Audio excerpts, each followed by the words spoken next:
No a keď už sme v tom Brezne na starom cintoríne, tu hore sa dívame na tú najmladšiu židovskú časť.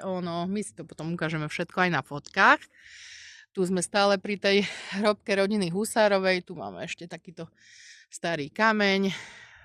Tuto sme zase v tej strednej katolíckej časti, tej stredne aj starej.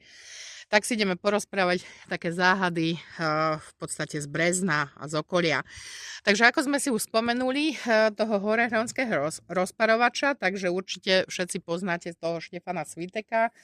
Ja len tak v krátkosti, lebo o tom je fakt strašne veľa informácií všade na nete, čiže on zavraždil ženu a svoje dve céry a tej žene vlastne vyrezal z brucha nenarodené dieťa a takisto ho vypitval, ako vlastne aj ju.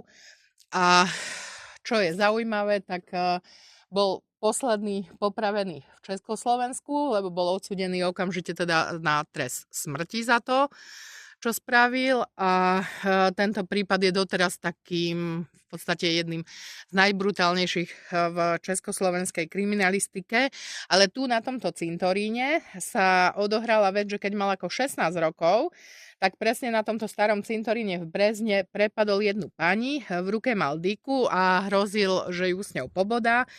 A potom rukoveťou tejto dyky tak tú ženu udrel niekoľkokrát do tváre a sám potom vypovedal, že ho veľmi vzrušovalo, keď videl, že jej z nosa tečie krv a že ako strašne sa ho bojí.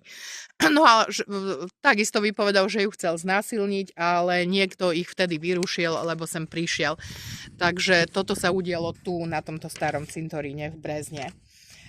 Potom, keď si ešte povieme o týchto kriminálnych prípadoch, tak rodačka z Brezna, to je takisto strašne známy prípad vraždy Otílie Vránskej. Táto Otília teda sa narodila presne tu v Brezne a bola zavraždená v roku 1933 v Prahe. A je to doteraz najznámejšia neobjasnená vražda československej kriminalistiky. A určite budete vedieť, tí, čo počúvajú aj tieto podcasty, tak jej telo naporcoval ten vrah do 2 kufrov a umiestnil ho teda do 2 vlakov. Prvý kufor našli v Bratislave a druhý kufor našli v Košiciach. A doteraz teda sú nejaké indície, že kto mohol byť vrahom, ale nebol nikto z tej vraždy usvedčený a nevie sa to teda na 100%. No a potom tu ešte máme povesť, že na západnej strane Brezna je tzv. Banisko a tam voľakedy boli bane bohaté na zlato a na striebro.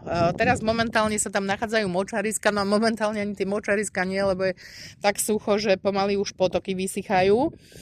No a kráľ potreboval, keďže stále viedol vojny, tak potreboval veľa zlata a preto rozkázal, aby baníci pracovali aj cez deň, aj v noci.